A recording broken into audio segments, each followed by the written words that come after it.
Okay, story time. So one time I was on the phone with one of my friends and he was at work and his coworker comes up while we're on FaceTime and it's like, oh, she's pretty, she's single. And I could see him in the camera a little bit and I was like, okay, he's cute enough. I was like, yeah. He was like, can I have your number? We exchanged information and started texting. The texting was cool, nothing crazy, but nothing like amazing. And then he was like, I would love to take you out on a date. How about Korean barbecue? I love Korean barbecue, so I was like, sure. So when he comes to pick me up, I notice that his car is really nice, and we get in and we're going. And he turns on his music and everything, and it's interesting. Like, it's very eclectic. It's like metal rock and stuff like that I don't listen to a lot of. So I was like, okay. And you know, he's having himself a good little time. He's snapping off beat and everything. I was like, nice. And I noticing, like, I'm looking at him and I'm like, you're not as cute as you was on the phone. Like, Y is not equally MX plus B. I don't know what's going on. And so, but we just keep going. And then when we get to the place, like, he gets out of the car and I'm like, you're very short. Like, and this is all in my head. I'm not saying stuff to him, but I'm just like he's 5'7". I'm 5'5", and I'm wearing my platform Chuck Taylor. So I'm like, we're eye to eye. And I'm like, ooh, yeah. But anyway, we go inside. The place is cute. We order our food and stuff. And he's like, do you want to get an appetizer? This looks really good. And I'm like, yeah, that does look really good. So he orders it. The waitress comes over and he's like, could we get an order of the kimchi fries? I was like, not this man don't know how to pronounce kimchi. First of all, you told me you like Korean food, so you've been here before. Second of all, kimchi is pronounced exactly how it's spelled. Like, it's phonetic. Kimchi. Like, there's no other I in the middle, so I don't know where you're getting kimchi from. I was so embarrassed. I was like, because I didn't want the waitress to think that I was with him for real. And I was just like, anyway, the food was great. Those kimchi fries were so good. But as we're talking, like, during dinner, he talks about how one of his biggest pet peeves is when people lead him on and, like, let him go through second, third, fourth dates when they know it's not going to work. So I was like, damn, I'm going to have to figure out something to say at the end of this date. So when he drops me back off, I'm like, thank you so much for dinner. You're a very nice guy, but I feel like we have more of a friend vibe. I'm sorry.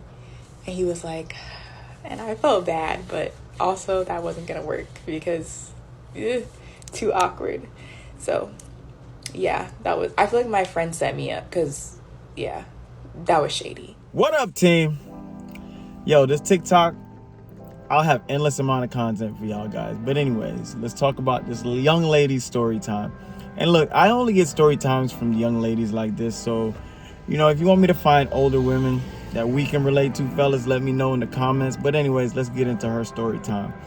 So this young lady talks about, you know, being on the phone with a dude that's her friend. And, you know, his coworker saw her on the FaceTime call and decided to ask her out, which she accepted. Asked her for her phone number. I guess that's how it started. Asked her for her phone number. She accepted the request. They started texting, whatever. They decided to go out. So the guy pulls up, you know, has a nice vehicle. She talks about that. She's interested. She likes that. She gets into the car. You got a nice vibe going as they're going to, Asian restaurant. I don't know if she said Japanese or Chinese, whatever. It's irrelevant, right? So he's taking her to a nice place, which the ladies want, right? The ladies want on the first date for us to take them to a nice spot. He's taking her to a nice spot. And she's feeling it. She's feeling the vibe. He in there. He's grooving to the music. She's enjoying the music. He's introducing her to something new and something different. You know, so she is actually liking the guy.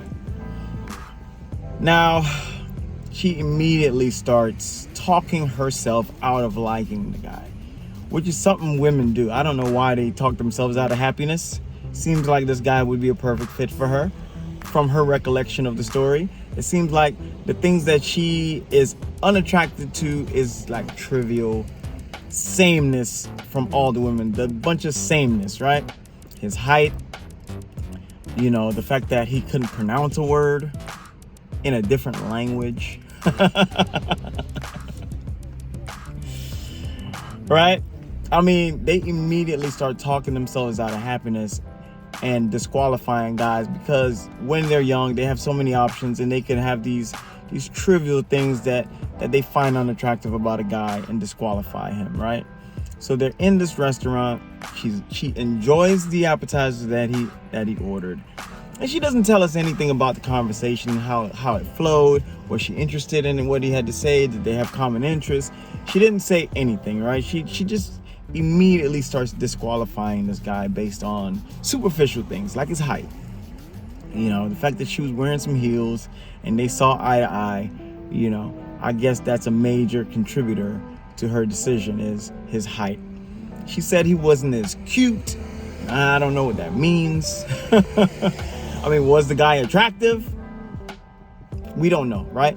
But I translate that to, you know, she didn't feel like he was on her attractiveness scale. You know, and these women have an attractiveness scale. And in my opinion, the guy that she probably likes is the guy she says is her friend. Women keep these guys around in the friend zone, and, you know, they get to utilize these guys as orbiters, because then they get to go back and pick those guys from the friend zone when they're not finding success. But anyway, it's another example of a woman talking herself out of happiness based on some superficial things. And I guess during the date, the guy told her pet peeve. So she was trying to formulate in her brain, how am I going to let this guy down? And he gave her the answer, like, you know, he doesn't want to be strung along, which nobody does.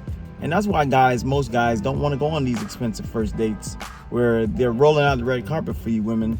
And then all of a sudden, you can slowly start disqualifying him on like the smallest trivial things. And it's just a waste of time. It's a waste of time, waste of money, waste of effort. You know, save yourself the trouble, fellas, and take them to the coffee shop, man. If they don't want to go to the coffee shop, then that's fine.